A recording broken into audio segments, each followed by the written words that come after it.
he never, he left. He left. And I didn't know where, oh, he'd also, they didn't have sororities or fraternities. Each house, and he'd given me his pen, you know, like a fraternity pen. And then when I came back, he lived in Glencoe, and I lived in at that time, Evanston, you know, it was all along there. And when I went back, he was gone. They never came back to school. Well, I was just really, well, I cried and everything. Well, anyway, so, you know, my quote girlfriends, you really should not, sometimes not listen to girlfriends. I wrote this scathing letter. Well, God knows what I said. And sent him back his pen. Oh, that was the end of it. Well, on spring break, I went home. And I don't know to this day how I had the courage, because I never called a boy. Never. I called him at his home. I called him. And oh, he said, oh, I'm sorry. He said, I would love to see you. But he said, we're going out of town this weekend. Oh, I'm not sure. So anyway, but I called and we talked, and that was it. So I thought, well, I did all I could do. Well, when I went back to Grinnell, I got this letter. And he started writing me. Oh, I was just thrilled when I got that first letter. So he wrote me and wrote me and wrote me.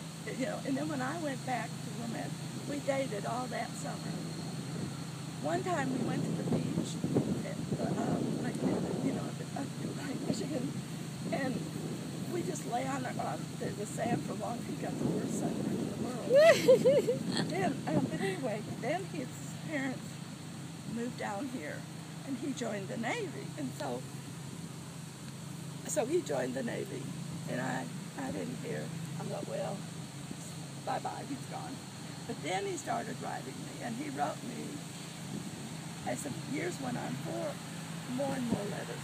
And he came back and visited us in Wilmette, in Evanston, and stayed with us.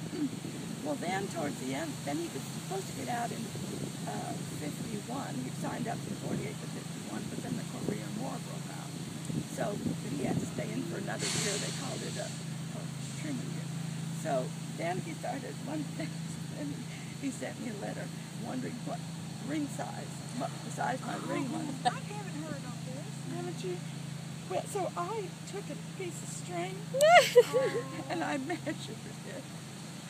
And I said, I mean, we were both so, I know that he never said it, but I'm pretty sure I was his first girlfriend. And anyway, so when he came back, after he got out, he had a ring, and we went down we were sitting on the bench in Lake Michigan, and I don't know whether he actually proposed or whether he just handed me the ring.